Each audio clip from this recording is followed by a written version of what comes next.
Let's look at this story as well. Students at the University of Cambridge will be given free speech training in an effort to tackle so-called cancel culture against guest speakers.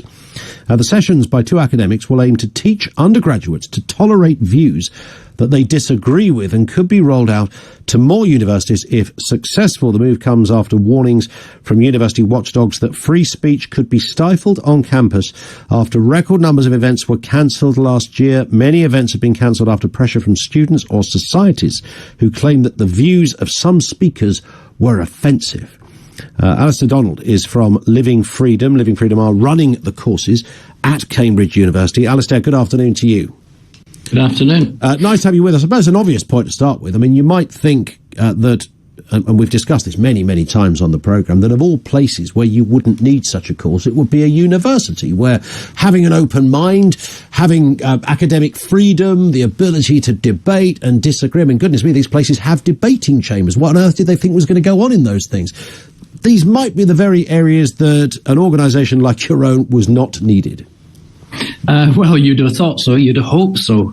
Sadly, it's not the case. And universities throughout the country have been beset by lots of these controversies over the last few years, not least Cambridge itself, which has over the past 5 years or so had a series of controversies where academics or researchers have been less than welcome with their views, where speakers have been invited only to be uninvited, and where there's been all sorts of controversies around particular views. So this is an opportunity, I think, at the behest of Professor Arif Ahmed at Keyes College, who Arif is a professor of philosophy and has got a deep commitment to ideas and a deep commitment to his students as well, actually. And it's this commitment that has led to him to invite us in to run a session where we're going to explore the case for freedom and free speech and discussion and open debate, and hopefully get the students involved as well in discussing why that's so important. I remember interviewing one of the heads of the National Union of Students. I won't say which university it was at, but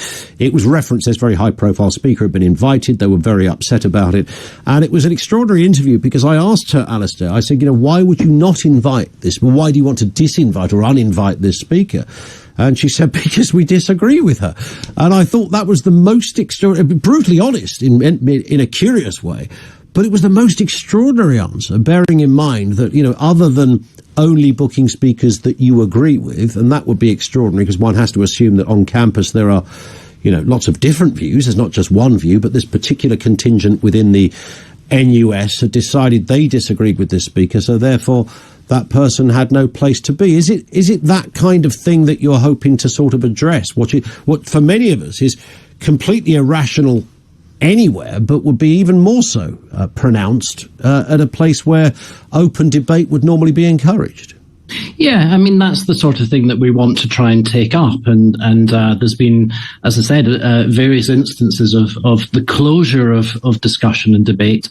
And we want to put on a session for the students and for academics as well, if they want to come, if it interests them, as to why it's so important to defend a free exchange of ideas, why thinking critically and having the opportunity to hear the perspectives and views of other people is really the only way that you can grapple with those ideas and get to grips with what it is that you think yourself. Because universities, as you say, are meant to be places of open discussion, but far too often, just now, it seems that they want to teach you what to think rather than to encourage you to think more deeply and make your own judgments as to what it is that you want to believe in. It would be the epitome of irony, Alastair, wouldn't it, if they try to cancel you arriving? I mean, you must have pondered that point, that maybe you could be one of the no platform people.